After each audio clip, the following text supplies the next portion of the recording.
అందరికీ నమస్తే అండి ఫ్రెండ్స్. ఇప్పుడు మన వీడియో ఏమంటే ఇదిగోండి మన అభిమాని నా కోసం ఇంత దూరం నన్ను చూడడానికి వచ్చారు. ఎక్కడ వాళ్ళ మాటల్లో విందాం, వాళ్ళు ఎంత దూరం నుండి వచ్చారు అనేది చెప్పండి. మాది వైజాగ్ అండి. వైజాగ్ నుంచి అమ్మని నాన్నని చూడడానికి వచ్చాము. అమ్మ అంటే నాకు చాలా చాలా చాలా ప్రేమ. 7 years నుంచి ఎప్పుడు రావాలని నేను అనుకుంటున్నాను, కానీ కుదరలేదు. ఈరోజు వచ్చాను.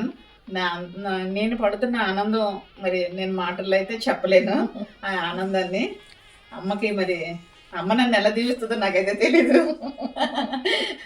మీ అందరికీ నమస్కారం. ఇక్కడేమంటే ఇక్కడ ఒక మాట చెప్పాల్సిందేమంటే మిమ్మల్ని ప్రత్యేకంగా దీవించాల్సిన అవసరం లేదమ్మా. ఎందుకంటే ఎప్పుడైతే మీరు ఈ సర్వీస్ వీడియోలు చూస్తున్నారంటే అది మీ గొప్ప మనసుతో మీరు చూస్తున్నారు కాబట్టి భగవంతుడి దీవెన ఎప్పుడూ ఉంటుంది. మీకు మంచి మనసు ఉండే వాళ్ళకి మాత్రమే ఇలాంటి సర్వీస్ వీడియోలు నచ్చుతుంది. అవునా కదా ఫ్రెండ్స్? మీరు కామెంట్ లో తెలియజేయండి. వీడియో చూస్తానండి, వీడియో. ఇంకేమట్లయితే మీరు మొన్న కప్పులు ఇచ్చారు కదా నా నాన్నగారు, ఆ కప్పులు మీరు తీసుకోపోతే 1 ఇవ్వాలా 2 ఇవ్వాలా అన్నారన్న.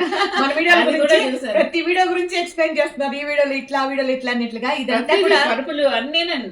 మీరు ఈ రకంగా మీరందరూ అభిమానులు ఉండడము నా అదృష్టంగా భావిస్తున్నానండి. నిజంగా ఇది పై మాట కాదు, నా మనసులో మాట. ఇక్కడ వాళ్ళు గిఫ్ట్లు తెచ్చారంట, అది ఓపెన్ చేయాలంటే మీరు కూడా రండి, పక్కన కూర్చోండి, ఓపెన్ చేద్దాం. ఫ్రెండ్స్, ఇందులో ఏముందో నేను చెప్పాలంట, నేను ఊహించి చెప్పాలంట. కాకపోతే నాకైతే ఏం అంత ఐడియా లేదు, అవగాహన లేదు. కాకపోతే బాగా బరువుగా మాత్రం ఉంది వాళ్ళ మనసులాగా.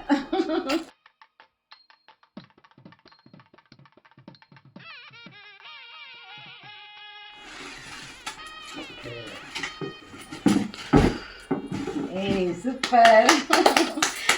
వినాయక స్వామిని ఇచ్చారు. పండగ పుట్ట ఆయన స్వయంగా మన ఇంటికి వచ్చినట్లు, మన ఆశ్రమానికి వచ్చినట్లుంది. నాకైతే మాత్రం చాలా బాగా నచ్చిందండి.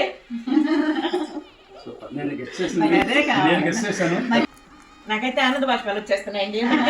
పండగకి స్వయంగా వినాయక స్వామి మన ఇంటికి వచ్చినట్టు అసలు నేను ఊహించలేదు. మామూలుగా పూజకి మనం కొన్ని తెస్తే వినాయకుడు మన ఇంటికి వస్తాడు, కాకపోతే స్వయంగా మా ఇంటికి రకంగా రావడం అనేది నా అదృష్టం.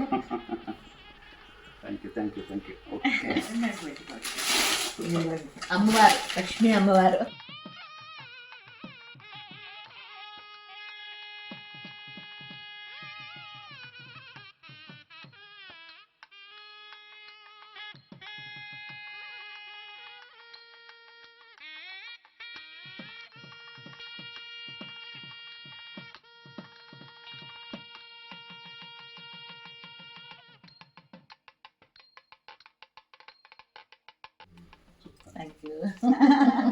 నాకు బాగా ఇష్టం అన్నమాట ఇట్లాంటివి.